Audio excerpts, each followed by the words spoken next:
Now the next one is length of perpendicular from a point to the line.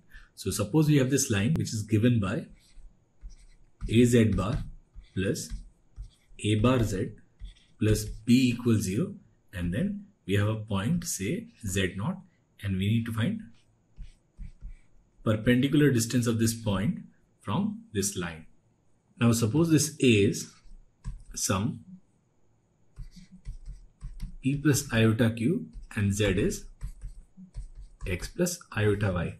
Now we can write this as P plus iota Q and Z bar will be X minus iota Y, and here will be P minus iota Q, X plus iota Y, and plus B equals 0. So we can write this as Px plus Qy minus P iota Y plus iota Qx will be Px plus Qy plus iota Py minus iota Qx plus B equals 0.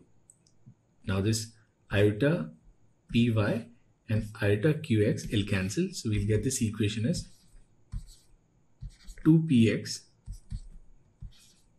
plus 2Qy plus B equals 0. So that is the equation of this straight line. Now we have to find perpendicular distance of this point Z0, which is given by say X0 and Y0 from this line. We know that this perpendicular distance will be given by this mod 2Px0 plus 2Qy0 plus B upon under root of 4P square plus 4Q square. Now this 2Px0 plus 2Qy0 plus B, it is nothing but it is the same expression which is AZ bar plus A bar Z plus B when the value of Z is Z0. It will be AZ0 bar plus A bar Z0 plus B and its modulus upon, now here we will take 2 common and will be under root of P square plus Q square, which is mod of A. So perpendicular distance of this point Z0 from this line will be A Z0 bar plus A bar Z0 plus B upon 2 mod A and this whole modulus. So this is how we can find length of perpendicular from a point to a line in complex numbers. There could be questions on angle bisector also. Now in vectors we know that if we are given two vectors A and B,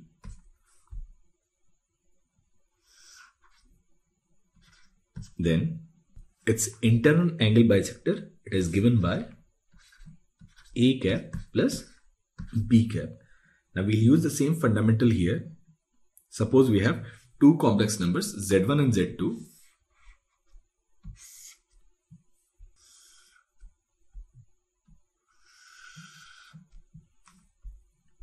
Now Z1 is suppose R1 e to the power iota theta 1 and Z2 is suppose R2 e to the power iota theta 2. Now this angle is theta 1 and this angle is theta 2. Now this angle is theta 2 minus theta 1. Now we look at its angle bisector. This angle now will be theta 2 minus theta 1 by 2.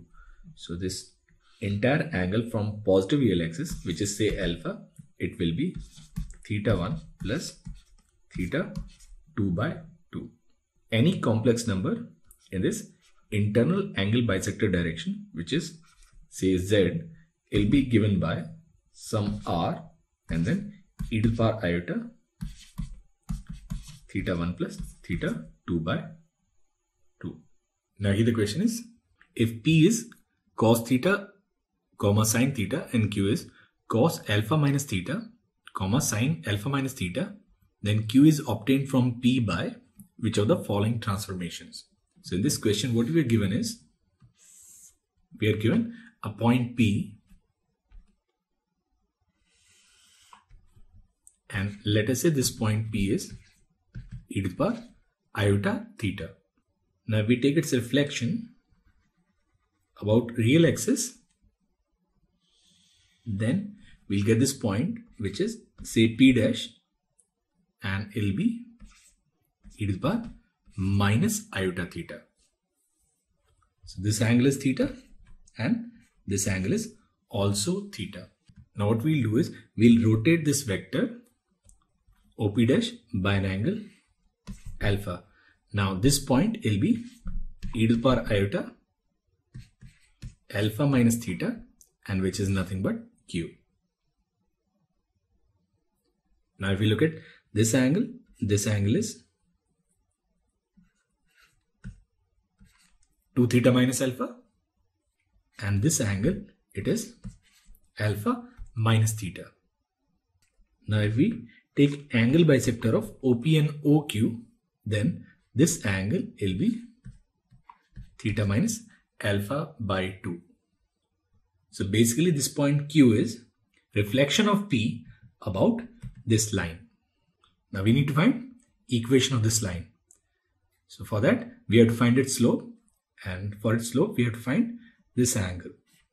Now this angle is alpha minus theta and this angle is theta minus alpha by 2. So this angle, which is say phi, it will be alpha minus theta plus theta minus alpha by 2, which is alpha by 2. So equation of this line will be y equals m, which is 10 alpha by 2 into x. So this q, it is obtained from P by taking the reflection in the line through origin whose slope is 10 alpha by 2, and that's your option D.